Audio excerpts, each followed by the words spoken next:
Iran और Israel संघर्ष के बीच भारत सरकार ने अपने नागरिकों की सुरक्षित वापसी के लिए ऑपरेशन सिंधु अभियान चलाया। ऑपरेशन सिंधु के तहत ईरान से एक विशेष फ्लाइट भारतीयों को लेकर दिल्ली पहुंची। इसी कड़ी में भारत लौटे नागरिकों ने आप बीती सुनाई। सुनिए क्या कुछ कहा। हमने वहाँ कंपनी को बोला कि हमको निकलना है। उन्होंने बोला कि भाई आपकी एम्बेसी से बात होगी, उसके बाद हम आपको निकलने देंगे। एम्बेसी से बात हुई, उन्होंने हमको लेटर दिया, हमने वो कंपनी में दिया, उन्होंने हमको गाड़ी दी और फिर हमको वहां से अच्छे से निकाला।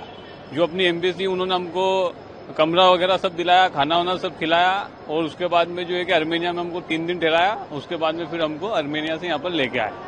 बहुत अच्छा रहा सफर हमारा और बहुत मदद करी ईरान वालों ने भी और अपने इंडिया वालों ने भी। और कैसे हालात हैं वहाँ? हालात तो वहाँ पे सिस्तार हो गया है। वहाँ पे अभी 3 दिन से कोई लड़ाई नहीं हुई है। बाकी जब तक हम वहाँ पर थे तो बहुत रिस्की था और पता नहीं रहता था कि किधर से मिसाइल आएगी, क्या होगा। कभी इस शहर में रहना पड़ता था तो कभी उस शहर में रहना पड़ता था। मतलब जैसा भी अलर्ट होता था तो वहाँ से निकल के जाना पड़ता था। आपने मिसाइल वगैरह देखी? मिसाइल वगैरह हमने मतलब पास से नहीं देखी, दूर से हमने आवाजें सुनी है वहाँ पे। फिर हम क्या है कि वहाँ पे टूरिस्ट मतलब बाहर के थे तो हमको वो खुद लोग अलग कर देते थे वहाँ से। ये मेरी बेटी अभी तेहरान से मतलब मौत के मुंह से निकलकर वापस आई है और इसने बहुत कुछ फील करा है वहां पर। इसके डॉम के इर्द गिर्द खूब बमबारी हो रही थी, उसी के बीच में ये बच्ची निकल कर गई। लेकिन I appreciate all the Iranis and all the Indians. मतलब उन लोगों ने इतना कोऑपरेट करा इसके साथ बहुत ज्यादा।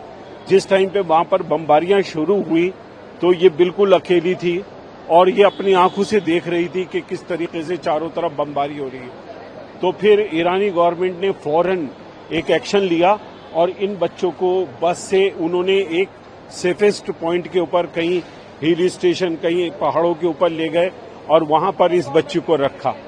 आई thanks all the Indian government, I thanks an Iranis कि इस बच्ची का उन्होंने, बच्ची इसके साथ ये अकेली नहीं थी बल्कि इसके साथ बहुत सारे बच्चे थे जो बहुत ज्यादा फेस कर रहे थे और इतना फेस करा उन्होंने, बहुत ज्यादा फेस करा। लेकिन अल्हम्दुलिल्लाह ये वापस आ गई है और साथ खैरियत से। तो मैं तमाम लोगों का, आपके चैनल का भी शुक्रिया अदा करता हूं कि आपने इस बच्ची से वो करा। और ये भी बहुत टैलेंटेड स्टूडेंट है और